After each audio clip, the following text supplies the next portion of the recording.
बिस्मिल्लाहिर्रहमानिर्रहीम। अस्सलाम वालेकुम स्टूडेंट्स, सबसे पहले तो मैं आपको अपने चैनल एररलेस कंसेप्ट में खुशामदीद कहूँगा। स्टूडेंट्स, आज के वीडियो लेक्चर्स में हम समझेंगे कि electric flux through different close surfaces. हम मुख्तलिफ क्लोज सरफेसेस लेंगे। फॉर एग्ज़ाम्पल क्यूब लिया, सिलेंडर लिया, या फिर स्पेयर लिया, या फिर कोई भी मेरे पास जो क्लोज सरफेस होगा हम उसको लेंगे और उससे पास होने वाले फ्लक्स को समझने की कोशिश करेंगे। और हम ये देखेंगे कि क्या इससे फ्लक्स पास हो रहा है या फ्लक्स पास नहीं हो रहा है। ये हमें कैसे पता चलेगा कि इससे फ्लक्स पास हो रहा है, फ्लक्स पास नहीं हो रहा है, फ्लक्स पॉजिटिव है या फ्लक्स नेगेटिव है या फ्लक्स ज़ीरो है।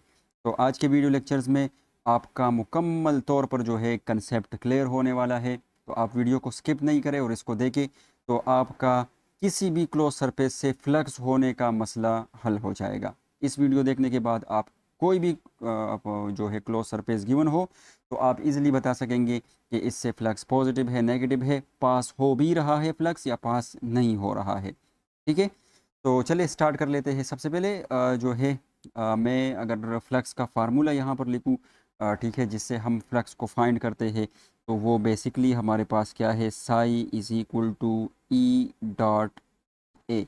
और इसको हम यूँ लिख सकते हैं कि ई ए कॉस थीटा।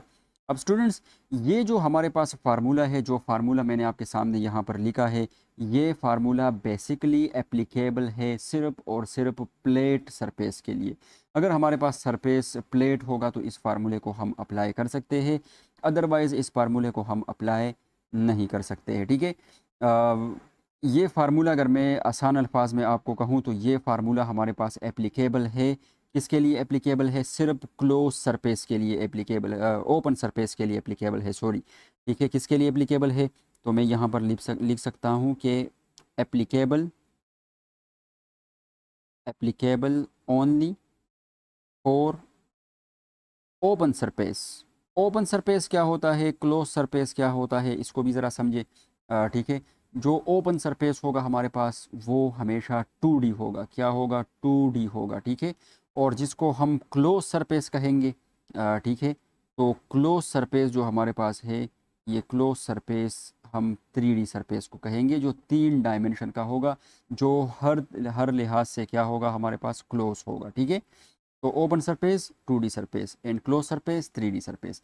अब ये जो हमारे पास फार्मूला है, ये फार्मूला सिर्फ और सिर्फ एप्लीकेबल है हमारे पास, ये ओपन सरफेस के लिए जो है एप्लीकेबल है, हम इसको इस पे लगा सकते हैं। तो अब स्टूडेंट, अगर हमारे पास क्लोज सरफेस होगा तो हम इससे गुजरने वाले फ्लक्स को कैसे फाइंड करेंगे?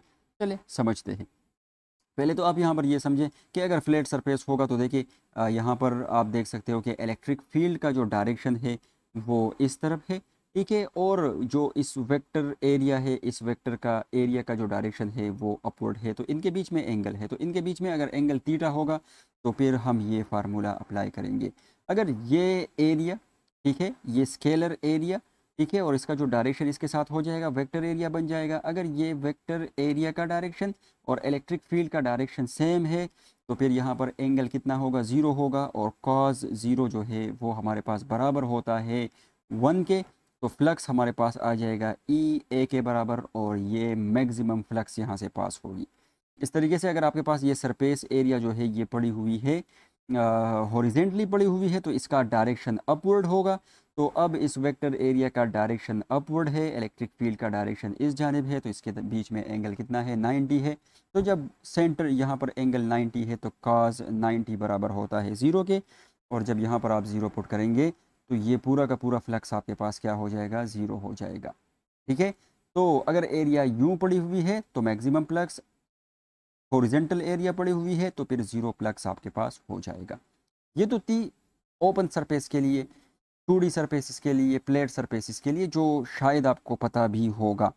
ठीक है, अब नेक्स्ट हम ये देखेंगे कि अगर हमारे पास क्लोज सरफेस होगा, लेट सपोज क्यूब अगर होगा, और क्यूब को हम किसी इलेक्ट्रिकल फील्ड में रखेंगे। ठीक है, लेट सपोज ये क्यूब है और इस क्यूब को मैं यहाँ से उठा देता हूँ। ठीक है, नीचे हम इसको डिस्कस करेंगे 1 बाय 1। ठीक है, तो मैंने इस क्यूब को उठाया यहाँ पर, और ये क्यूब है, मैं इसको थोड़ा सा बड़ा करके आपको दिखाऊंगा यहाँ पर, ताकि आपको बेहतरीन तरीके से समझ में आए। अब स्टूडेंट, हमारे पास कोई ऐसा फार्मूला नहीं है कि डायरेक्ट हम इस क्लोज सरफेस पे अप्लाई करें। और इस क्लोज सरफेस पे अप्लाई करने के बाद डायरेक्ट हम फ्लक्स मालूम करें। ऊपर जो मैंने फार्मूला लिखा था, आपको दिखाया था, वो फार्मूला सिर्फ और सिर्फ प्लेट सरफेस के लिए एप्लीकेबल है। लेकिन स्टूडेंट्स हम यहाँ पर देख सकते हैं कि ये क्यूब जो हमारे पास है, इस क्यूब के 6 पेसेस है। एक ये वाला पेस, ठीक है, जो बैक साइड में है, एक ये सामने वाला पेस, ठीक है, ये वाला, एक पेस जो है इस साइड वाला, एक पेस जो है बैक साइड वाला पीछे जो है, ऊपर और नीचे, मतलब टोटल इसके 6 पेसेस है। अब स्टूडेंट अगर इस क्यूब को मैं किसी इलेक्ट्रिकल फील्ड में रखूँगा, ठीक है, ये एक इलेक्ट्रिकल फील्ड है, मैंने इस क्यूब को एक इलेक्ट्रिक फील्ड में रखा, तो इस इलेक्ट्रिक फील्ड की वजह से अगर आपसे कोई पूछे कि इससे कितना फ्लक्स पास हो रहा है, तो आपका आंसर क्या होगा? ठीक है, तो चले इससे ज़रा टोटल फ्लक्स कैलकुलेट करते हैं कि इस इलेक्ट्रिकल फील्ड की वजह से, ये जो मैंने एक्सटर्नल इलेक्ट्रिक फील्ड में इस क्यूब को रखा है, इस एक्सटर्नल इलेक्ट्रिक फील्ड की वजह से इस क्यूब से कितना फ्लक्स पास होगा। तो हम डायरेक्ट कैलकुलेट तो नहीं कर सकते हैं, तो हम क्या करेंगे, फ्लक्स के 6 पेसेस है और तमाम पेसेस के लिए अलग अलग फ्लक्स को कैलकुलेट करेंगे, और टोटल फ्लक्स जो हमारे पास होगा, वो टोटल फ्लक्स हमारे पास बराबर होगा फ्लक्स जो पहले एक पेज से पास होगा, फ्लक्स जो दूसरे पेज से पास होगा, फिर फ्लक्स जो तीसरे पेज से, फ्लक्स चौथे पेज से, प्लस फ्लक्स पांचवे से, और प्लस फ्लक्स जो 6 पेज से पास होगा। इन जो है इन फ्लक्स को अगर हम ऐड करेंगे तो हमारे पास जो है टोटल फ्लक्स आएगा। तो चलिए देखते हैं, सबसे पहले ये लेट सपोज कि ये पेज 1 है, ये इस साइड वाला पेज जो है, ठीक है, लेट सपोज करें कि ये पेज जो हमारे पास है ये क्या है, S1 है, तो इससे पास होने वाला फ्लक्स कितना होगा? तो स्टूडेंट सबसे पहले हमें फ्लक्स का जो फार्मूला, इस पेज के लिए मैं फ्लक्स का जो फार्मूला है वो अप्लाई कर सकता हूँ, ठीक है, ई डॉट ए वाला। और ई डॉट ए आपको पता है कि ये बराबर होता है किसके बराबर होता है, फ्लक्स बराबर होता है ई ए कॉस थीटा के, ठीक है। तो हमें क्या करना होगा, इलेक्ट्रिक फ्लक्स और इस एरिया के बीच में एंगल को देखना होगा कि एंगल कितना है। तो स्टूडेंट आप यहाँ पर देख सकते हो कि ये वाला पेज जो है, इस पेज से जो पास होने वाला फ्लक्स है, उनकी डायरेक्शन कैसी है, उनकी डायरेक्शन आपके पास ये उस फ्लक्स का डायरेक्शन है, इलेक्ट्रिक फील्ड का डायरेक्शन है, ठीक है। और इस एरिया का, ये जो मेरे पास एरिया होगा, इस एरिया का अगर मैं आपको डायरेक्शन बताऊं कि इस एरिया का इस वेक्टर एरिया का डायरेक्शन क्या होगा, तो स्टूडेंट याद रखें, इस वेक्टर एरिया का डायरेक्शन जो है वो हम बाहर की तरफ हमेशा लेंगे, क्लोज सरफेस से हम इसको बाहर की तरफ हमेशा लेंगे, जो बाहर का साइड होगा, ठीक है। तो इसका डायरेक्शन आपके पास हो जाएगा ये। तो इस एरिया का डायरेक्शन जो है वो ये है। याद रखें कि इन साइड जो है हम एरिया का डायरेक्शन क्लोज सरफेस में नहीं लेते हैं, ओपन सरफेस में हम दोनों साइड पर ले सकते हैं, अप भी ले सकते हैं और डाउन भी ले सकते हैं, ठीक है। लेकिन यहाँ पर ऐसा हम नहीं करेंगे, हम बाहर की तरफ जो है हमेशा एरिया का डायरेक्शन लेंगे। तो स्टूडेंट आपने यहाँ पर देखा कि यहाँ पर जो एरिया है, वेक्टर एरिया, उसका डायरेक्शन और इलेक्ट्रिक फील्ड का डायरेक्शन अपोजिट है। दोनों के बीच में एंगल कितना होगा, ये इलेक्ट्रिक फील्ड हुआ तो दोनों के बीच में एंगल यहाँ पर है 180, ठीक है। तो 180 है, तो अगर मैं यहाँ पर 180 पुट कर देता हूँ, तो आपको पता होना चाहिए कि कॉज थीटा जो है, ठीक है, कॉज 180 जो है वो हमारे पास बराबर होता है -1 के। तो इस फार्मूले में यहाँ पर -1 आएगा, और इससे पास होने वाला फ्लक्स जो होगा वो हमारे पास क्या होगा, नेगेटिव होगा, ठीक है। तो ये जो Q1 फ्लक्स पास हो रहा है, सॉरी, ये जो +1 है ये हमारे पास नेगेटिव ए हुआ। स्टूडेंट इससे एक बात आपको ये भी समझ में आई कि जो फ्लक्स आपके पास इंटर होगा, ठीक है, जो फ्लक्स हमारे पास क्या होगा, इंटर होगा, इंटरिंग फ्लक्स हमेशा नेगेटिव होगा। मैं यहाँ पर लिख देता हूँ, सही है, entering flux through a close surface, ये हमेशा हमारे पास क्या होगा, नेगेटिव इसको कंसीडर किया जाता है। इसकी वजह ये है, ठीक है। अब मैं दूसरा फेस ले लेता हूँ, ठीक है, ये फेस हमने ले लिया है और इससे जो है वो नेगेटिव ई ए फ्लक्स जो है वो पास हो रहा था, ठीक है। अब दूसरा फेस, लेट सपोज मैं ये वाला फेस ले लेता हूँ, ये बाहर की तरफ जो फेस है, ठीक है। अब इस फेस से जो है पास होने वाला फ्लक्स कितना होगा, तो फार्मूला ये है। तो इलेक्ट्रिक फील्ड की डायरेक्शन आप देख रहे हो कि इलेक्ट्रिक फील्ड की डायरेक्शन आगे की तरफ है इससे, सही है। और इस एरिया का जो डायरेक्शन होगा, ठीक है, तो इस एरिया का डायरेक्शन भी बाहर की तरफ यूँ होगा, ठीक है। तो आपने देखा स्टूडेंट कि यहाँ पर ना सिर्फ इलेक्ट्रिक फील्ड की डायरेक्शन बाहर की तरफ है, बल्कि यहाँ पर इस एरिया के डायरेक्शन भी जो है वो बाहर की तरफ है, और दोनों के बीच में एंगल जो है वो हमारे पास क्या है, दोनों के बीच में एंगल जो है वो हमारे पास ज़ीरो है। और स्टूडेंट अगर मैं यहाँ पर ज़ीरो पुट करूँगा, ठीक है, तो काज ज़ीरो हमें पता है कि ये किसके बराबर होता है, तो काज ज़ीरो हमारे पास बराबर होता है 1 के, ठीक है। तो काज ज़ीरो जो है वो 1 के बराबर होता है, तो इस फार्मूले में जब मैं 1 पुट करूँगा तो ये प्लस जो दूसरे पेज से पास होगा वो प्लस हमारे पास किसके बराबर होगा, वो हमारे पास बराबर होगा पॉजिटिव ई ए के बराबर होगा, ठीक है। याद रखिए स्टूडेंट, जो फ्लक्स लीविंग फ्लक्स होंगे, जो क्लोज सरफेस से बाहर निकलेंगे, लीविंग लीविंग ठीक है, मैं इसको लिख सकता हूँ, लीविंग फ्लक्स जो हमारे पास होंगे, तो ये लीविंग फ्लक्स जो है ये हमेशा इसको पॉजिटिव कंसीडर किया जाता है, ठीक है, ये हमेशा पॉजिटिव आप इसको कंसीडर करेंगे, ठीक है। तो ये तो हुआ। अब तीसरा फेस लेट सपोज मैं ले लेता हूँ, तीसरा फेस जो है मैं इसको रब करूँ, थोड़ा सा ये साफ कर दूँ, सही है। तो तीसरा फेस लेट सपोज मैं ले लेता हूँ ये सामने वाला फेस, ठीक है। तो आप देख सकते हो कि ये जो सामने वाला फेस है हमारे पास, इस सामने वाले फेस का जो हमारे पास वेक्टर एरिया होगा, वो वेक्टर एरिया बाहर की तरफ निकला होगा, ठीक है। तो मैं तो इसको बाहर की तरफ ड्रॉ नहीं कर सकता, लेकिन बहरहाल कोशिश करूँगा, ठीक है। तो ये बाहर की तरफ है, ठीक है, बोर्ड के बाहर है। और जो इससे इलेक्ट्रिक फ्लक्स पास हो रहा है, तो आप यहाँ पर देख सकते हो कि वो इलेक्ट्रिक फ्लक्स जो है उसकी डायरेक्शन क्या है, यू इलेक्ट्रिक फ्लक्स की डायरेक्शन है। तो इनके बीच में जो ये एंगल होता है, ये एंगल जो है हमेशा 90 होगा, ठीक है। तो अगर मैं यहाँ पर कॉज 90 पुट करूँ, तो आपको पता होना चाहिए कि कॉज 90 जो है वो बराबर होता है ज़ीरो के। तो जब ये ज़ीरो हो जाएगा तो इसके साथ साथ ये पूरा का पूरा टर्म जो है क्या हो जाएगा, ज़ीरो हो जाएगा। तो ये सामने वाला साइड जो है, इससे जो फ्लक्स पास हो रहा है वो ज़ीरो है, ठीक है। प्लस जो बैक वाला साइड होगा, मैं इसको फिर से रब कर दूं, ठीक है। ये जो बैक वाला साइड है, पीछे वाला साइड जो बैकग्राउंड पे है, ठीक है, तो इस बैकग्राउंड से पास होने वाला फ्लक्स क्या होगा, ये वाला साइड जो है, ठीक है। तो इससे पास होने वाला फ्लक्स क्या होगा, तो ज़रा यहाँ देखिए कि इसका डायरेक्शन जो है वो बाहर की तरफ होगा, इन साइड होगा, ठीक है। और इससे जो पास होने वाला फ्लक्स है वो इस साइड पे है, इलेक्ट्रिक फील्ड का डायरेक्शन इस साइड पे है, तो दोनों के बीच में 90 का एंगल है। तो यहाँ पर भी फ्लक्स जो है वो ज़ीरो हो जाएगा, ठीक है। तो this is also zero. Plus इसके अलावा हमारे पास अप एंड डाउन जो सरफेसेस है वो रह चुके हैं, ठीक है।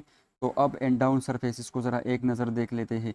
तो ये जो अप एंड डाउन सरफेसेस है, ठीक है, तो ये सरफेस आपके पास अप है, तो इसका डायरेक्शन क्या होगा, अपवर्ड होगा, ठीक है। और इससे पास होने वाला फ्लक्स की डायरेक्शन इस जानिब, तो इसके बीच में 90 एंगल है, तो ये फ्लक्स भी हमारे पास ज़ीरो होगा। प्लस इस तरीके से ये डाउन वाला जो आपके पास है, तो इसका डायरेक्शन डाउनवर्ड होगा इस वेक्टर एरिया का, इससे पास होने वाला फ्लक्स इस तरफ, तो ये भी हमारे पास ज़ीरो होगा। स्टूडेंट अगर मैं यहाँ पर नेट फ्लक्स कैलकुलेट करूँ, तो आप देखेंगे कि यहाँ पर जो नेट फ्लक्स होगा, वो नेट फ्लक्स जो है वो हमारे पास, ये माइनस है ये प्लस है, तो ये एक दूसरे के इफेक्ट को कैंसिल कर देंगे, और नेट पास होने वाला फ्लक्स जो होगा यहाँ पर क्या होगा, ज़ीरो होगा। स्टूडेंट्स यहाँ से एक चीज़ आपको समझ में आई कि कोई भी क्लोज सरफेस अगर आप एक्सटर्नल इलेक्ट्रिक फील्ड में रखेंगे, तो आपके पास जो है उस क्लोज सरफेस से पास होने वाला फ्लक्स जो है वो ज़ीरो होगा, ठीक है। अब आप कहेंगे कि सर हमने तो बुक में पढ़ा है कि अगर क्लोज सरफेस से जो है पास होने वाला फ्लक्स पॉजिटिव भी हो सकता है और नेगेटिव भी हो सकता है। तो चले इसको ज़रा समझते हैं कि ये कब पॉजिटिव होगा, कब नेगेटिव होगा, ठीक है। और जो है चले मैं पहले आपको बताता चलूँ, यहाँ पर याद रखें, अगर किसी क्लोज सरफेस के अंदर चार्ज मौजूद है, तो फिर उस क्लोज सरफेस से निकलने वाला फ्लक्स ज़ीरो कभी नहीं होगा। लेकिन अगर किसी क्लोज सरफेस के अंदर चार्ज मौजूद नहीं है, तो फिर और उसको आपने एक्सटर्नल फील्ड में रखा है, तो फिर आपके पास जिससे पास होने वाला फ्लक्स क्या होगा, वो हमेशा ज़ीरो रहेगा। तो चलिए दूसरा एग्जांपल समझते हैं, इससे आपको ये चीज़ बड़ी बेहतरीन तरीके से समझ में आएगी, ठीक है। लेट अस कंसीडर कर ले कि हमारे पास एक स्पेयर है, ठीक है, और ये स्पेयर मैंने ले लिया है, ठीक है। इसको मैं नीचे ले आता हूँ ताकि आपको मैं अच्छे तरीके से समझा सकूँ, सही है। लेट सपोज़ ये स्पेयर मैंने लिया है, और इस स्पेयर से पास होने वाला फ्लक्स जो है वो हमारे पास क्या होगा, ठीक है, चलिए ज़रा इसको समझते हैं। लेट सपोज कर ले कि आपने इस स्पेयर को जो है आपने एक्सटर्नल इलेक्ट्रिक फील्ड में रखा है, और इस एक्सटर्नल इलेक्ट्रिक फील्ड में रखने आपने एक्सटर्नल इलेक्ट्रिक फील्ड में कुछ इस तरीके से रखा है कि यहाँ से इलेक्ट्रिक फ्लक्स जो है वो पास हो रही है, ठीक है। और अब सिचुएशन ये है कि इस स्पेयर से जो इंटर हो रही है, जो इलेक्ट्रिक फ्लक्स इंटर हो रही है और जो इलेक्ट्रिक फ्लक्स लीव कर रही है, ठीक है, वो दोनों क्या है, इक्वल है, ठीक है। पहला केस क्या है हमारे पास, पहला केस ये है कि जो इलेक्ट्रिक फ्लक्स जो है इंटर कर रही है, इसके साथ मैं ई लिख देता हूँ, तो इंटरिंग इलेक्ट्रिक फ्लक्स बराबर है लीविंग इलेक्ट्रिक फ्लक्स के एल लिख दिया, ठीक है। तो अगर ऐसा सिचुएशन है तो इस फ्लक्स से, जो इस स्पेयर से जो नेट फ्लक्स पास होगा वो नेट फ्लक्स बराबर होगा ज़ीरो के। इससे कोई भी नेट फ्लक्स पास नहीं होगा। क्यों? क्योंकि स्टूडेंट जो फ्लक्स हमारे पास इंटर करेगा यहाँ पर, वो फ्लक्स जो है इंटरिंग फ्लक्स को हम पॉजिटिव कंसीडर करते हैं, सॉरी नेगेटिव कंसीडर करेंगे। एंटरिंग फ्लक्स नेगेटिव होता है, कंसीडर होता है, और जो लीविंग फ्लक्स है वो हमेशा हमारे पास क्या होंगे, पॉजिटिव होंगे। इससे पहले क्यूब के एग्जांपल में आपने इसको बखूबी जान लिया है।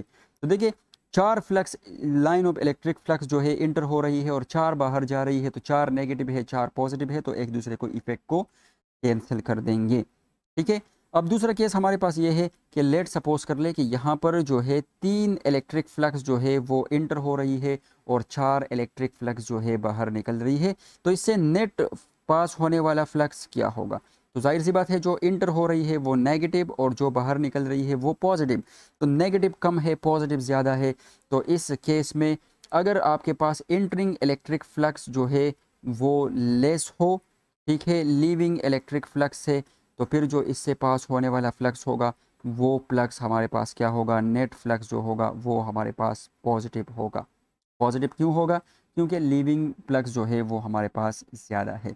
अब स्टूडेंट यहाँ से एक बात समझ ले कि एक फ्लक्स का यहाँ पर इजाफा हुआ है, ये फ्लक्स एक्स्ट्रा आया है। देखिए स्टूडेंट, फ्लक्स तो एक्स्ट्रा जो है इसका कोई ना कोई सोर्स होना चाहिए, ठीक है। तो इसका मतलब ये है कि इस क्यूब के अंदर, सॉरी इस स्पेयर के अंदर यहाँ पर कोई पॉजिटिव चार्ज मौजूद है, जिससे इस एक इलेक्ट्रिक फ्लक्स का यहाँ पर इजाफा हुआ। कहने का मतलब है कि यहाँ पर कोई अंदर सोर्स मौजूद है, ठीक है, और वो सोर्स इलेक्ट्रिक फ्लक्स को जनरेट कर रहा है, इसलिए तो एक इलेक्ट्रिक फ्लक्स बड़ा है, ठीक है। तो याद रखें कि यहाँ पर अभी चार्ज मौजूद है या सोर्स मौजूद है, यही वजह है कि इस स्पेयर से पास होने वाला फ्लक्स जो है वो ज़ीरो नहीं होगा बल्कि पॉजिटिव होगा, क्योंकि सोर्स मौजूद है जो यहाँ पर चार्ज मौजूद है या सोर्स मौजूद है जो यहाँ पर क्या कर रहा है, इलेक्ट्रिक फ्लक्स को जनरेट कर रहा है, ठीक है। तो जब भी आपके पास फ्लक्स किसी क्लोज सरफेस से पॉजिटिव होगा तो आप फ़ौरन समझ जाए कि अंदर कोई जो है हमारे पास सोर्स मौजूद है या फिर पॉजिटिव चार्ज जो है वो मौजूद है। अब स्टूडेंट, अगर सिचुएशन कुछ ऐसा हो कि यहाँ पर इंटर होने वाला फ्लक्स ज़्यादा हो और बाहर निकलने वाला फ्लक्स जो है वो हमारे पास क्या हो, कम हो, ठीक है, तो फिर ये नेट फ्लक्स जो हमारे पास होगा वो क्या होगा? तो स्टूडेंट यहाँ से आप देखें कि जो इंटरिंग फ्लक्स है वो ग्रेटर है जो लीविंग फ्लक्स है इससे, तो इससे जो हमारे पास नेट फ्लक्स होगी वो नेट फ्लक्स हमारे पास नेगेटिव होगी। क्यों? क्योंकि नेगेटिव फ्लक्स ज़्यादा है और पॉजिटिव फ्लक्स जो है वो हमारे पास कम है। स्टूडेंट, एक बात यहाँ से फिर से हमें समझ में आ रही है, और वो बात ये समझ में आ रही है कि जो, चले यहाँ पर देखें कि जो हमारे पास ये स्पेयर है या ये क्लोज सरफेस है, इसके अंदर कहीं ना कहीं पर नेगेटिव चार्ज मौजूद है जो इस एक फ्लक्स को ऑब्जर्व कर रहा है। आपको पता होना चाहिए कि फ्लक्स पॉजिटिव से निकल के नेगेटिव की तरफ जाता है, तो इसका मतलब है कि यहाँ पर कोई सिंक है, ठीक है, यहाँ पर बीच में कोई सिंक है, कोई नेगेटिव चार्ज है जो इस एक फ्लक्स को गायब कर रहा है, इस एक फ्लक्स को जो है एब्जॉर्ब कर रहा है, ठीक है। और वापस निकलने वाले फ्लक्स कितने हैं? 3 है। तो याद रखिए स्टूडेंट कि जब भी आपके पास किसी क्लोज सरफेस से फ्लक्स नेगेटिव होंगे तो इसका मतलब होगा कि कोई सिंक जो है वो अंदर मौजूद है, नेगेटिव चार्ज जो है कोई अंदर यहाँ पर मौजूद है। तो स्टूडेंट, कंक्लूजन इससे हमें ये समझ में आया कि आपके पास अगर कोई भी सरफेस होगा ठीक है, कोई भी क्लोज सरफेस होगा तो इस क्लोज सरफेस के अंदर अगर चार्ज मौजूद होगा तो फिर आपके पास फ्लक्स पॉजिटिव भी हो सकते हैं, फ्लक्स नेगेटिव भी हो सकते हैं। अगर चार्ज मौजूद नहीं होगा तो फिर आपके पास इससे पास होने वाला फ्लक्स जो है वो हमेशा क्या रहेगा, ज़ीरो रहेगा। ठीक है, तो अब आते हैं ज़रा इस क्यूब की फिर से बात कर लेते हैं स्टूडेंट। अगर इस क्यूब के अंदर लेट सपोज अब जब इस क्यूब के अंदर चार्ज मौजूद नहीं था तो आपने देखा कि यहाँ पर जो ये नेट फ्लक्स पास हो रहा था वो हमारे पास ज़ीरो था। अब लेट सपोज कर ले कि इसके अंदर जो है चार्ज मौजूद है। ठीक है, तो अगर इसके अंदर चार्ज मौजूद है और ये चार्ज बिल्कुल सेंटर में है, ठीक है, तो फिर इससे फ्लक्स जो होगा, पास होने वाला फ्लक्स जो होगा वो ज़ीरो नहीं होगा। ठीक है, वो पॉजिटिव भी होगा, नेगेटिव भी हो सकता है, ज़ीरो भी हो सकता है। ठीक है, लेकिन बहरहाल जो ज़ीरो भी हो सकता है, हाँ इस बात को भी आप जहन में रखें कि ज़ीरो भी हो सकता है। ठीक है, लेकिन याद रखें कि जब भी हमारे पास किसी स्पेयर के अंदर फ्लक्स मौजूद नहीं होगा और आप इसको एक्सटर्नल कोई भी क्लोज सरफेस हो, स्पेयर हो, क्यूब हो, ठीक है, और आप इसको एक्सटर्नल सरफेस में रखेंगे तो वहाँ पर फ्लक्स हमेशा क्या रहेगा, ज़ीरो रहेगा। अगर चार्ज मौजूद है पॉजिटिव भी हो सकता है, नेगेटिव भी हो सकता है, ज़ीरो भी हो सकता है। और ज़ीरो कौन से सिचुएशन में होगा कि अगर आपके पास एक पॉजिटिव है और एक क्या है, नेगेटिव चार्ज है, तो फिर ज़ीरो होगा, क्योंकि ये एक दूसरे के इफेक्ट को क्या कर देंगे, कैंसिल कर देंगे। आगे इस पर हम बात करेंगे। ठीक है, इस तरीके से लेट सपोज कर ले कि हमारे पास एक सिलेंडर है। ठीक है, इसको मैं नीचे ले जाके आपको समझाने की कोशिश करूँगा। ठीक है, तो लेट सपोज कर ले कि हमारे पास एक सिलेंडर है और ये सिलेंडर जो है इसको हम यहाँ पर स्टडी करेंगे कि इससे फ्लक्स कितना पास होगा। तो स्टूडेंट मैं इसको थोड़ा सा बड़ा कर देता हूँ। ठीक है, ताकि हम इसको थोड़ा सा जो है अच्छे तरीके से विजुअलाइज करें। लेट सपोज कर ले स्टूडेंट कि ये सिलेंडर है हमारे पास। ठीक है, और इस सिलेंडर से इस सिलेंडर को हमने किसी एक्सटर्नल इलेक्ट्रिक फील्ड में रखा। ठीक है, ये एक एक्सटर्नल इलेक्ट्रिक फील्ड है। ये एक्सटर्नल इलेक्ट्रिक फील्ड किसी प्लेट की वजह से हो सकता है, पॉजिटिव और नेगेटिव सही है, किसी भी चीज़ की वजह से हो सकता है, लेकिन ये एक एक्सटर्नल इलेक्ट्रिक फील्ड है। ठीक है, और इस एक्सटर्नल इलेक्ट्रिक फील्ड में हमने इस क्लोज सरफेस को रखा। 3D है तो इसको हम क्लोज कहेंगे। ये एक क्लोज सरफेस है और ये क्लोज सरफेस कैसा है, सिलेंडर है। ठीक है, इस सिलेंडर को रखा और इस सिलेंडर से हम देखेंगे कि इस सिलेंडर से पास होने वाला फ्लक्स कितना है। स्टूडेंट यहाँ पर आप देख सकते हो कि अंदर कोई चार्ज मौजूद नहीं है, तो आंखें बंद करके आप कहो कि इससे पास होने वाला फ्लक्स जो है वो क्या होगा, ज़ीरो होगा। क्यों? क्योंकि देखिए इस सरफेस से जो फ्लक्स पास होगा तो इस सरफेस का जो डायरेक्शन होगा वो बाहर की तरफ होगा। ठीक है, और इलेक्ट्रिक फील्ड की डायरेक्शन अंदर की तरफ, तो इस इंटरिंग फ्लक्स जो है इस सरफेस से जो फ्लक्स इंटर करेगा वो नेगेटिव होगा।